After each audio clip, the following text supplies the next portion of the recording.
Thank you so much, Attorney, for that informative discussion.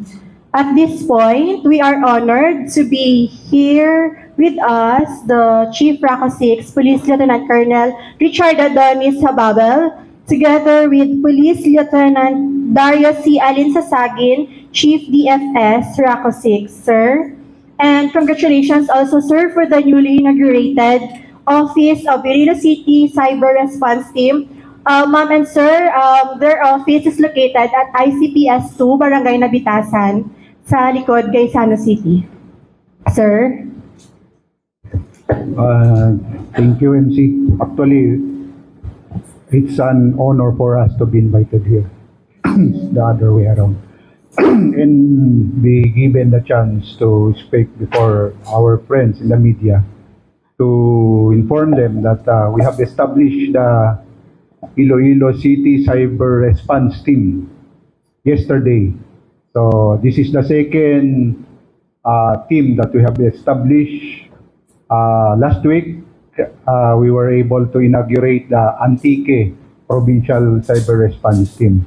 So hindi namin na-inform pala dito yung ating media in Iloilo City, but the media in Antique were able to cover the event.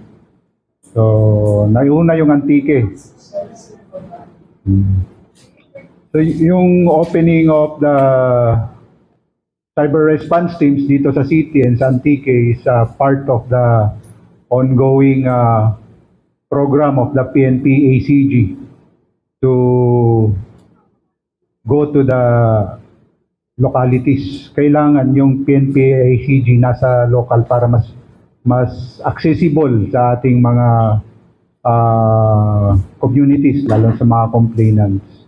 And we are planning to hopefully to open other teams sa the rest of the provinces na wala pa, like Capiz, Iloilo, Aklan, and Guimaras. And we could only do that if we could receive additional personnel from higher headquarters. So for now, ito muna ang Iloilo City and ang Antique yung inuna natin. I chose Iloilo City as isa doon sa i-activate because of the number of cyber crimes reported dito sa city among all the other localities. So, for last year, we were able to record about 125 cases from residents of Iloilo City. So, it's just but proper that we will establish a team here. We will put a team, an office here, then para mas accessible sa mga constituents ng Iloilo City. And at the same time, magiging focal unit din ito ng Iloilo City Police Office because for the information of everybody, mandated na lahat ng police station will designate a cybercrime, at least 2 cybercrime investigators. And now we understand that not all of them, itong mga designated cybercrime investigators from the local police have the necessary training or experience to investigate cybercrime. So ito yung magiging role ng aking, by the way, ang team leader ng Iloilo City Cyber Response Team is Police Lieutenant Darius Alinsasagin.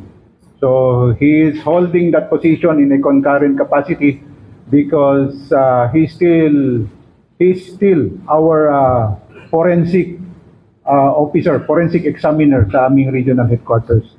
So he has the necessary training to conduct digital forensic examination. So kukunti lang yung may mga ganyang training and certifications to conduct the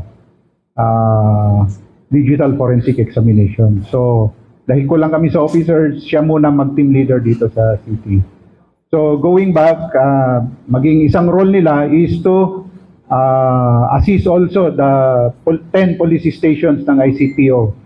Pag may mga complainants na reporting to the respective stations around the city, 10 police stations. So, na pwede naman na aksyonan doon, pwedeng i-assist ng ating team. Either they could call to ask kung anong gagawin, or they could refer yung client dito sa kanila.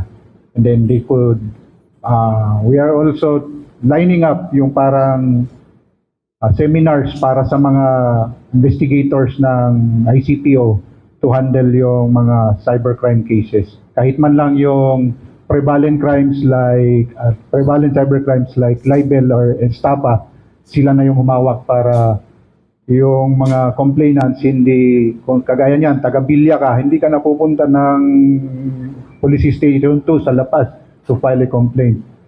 So yung police natin, cybercrime investigator ng Bilya, would already handle pag na-train na ng ating team. So yun lang po, and thank you for inviting us here.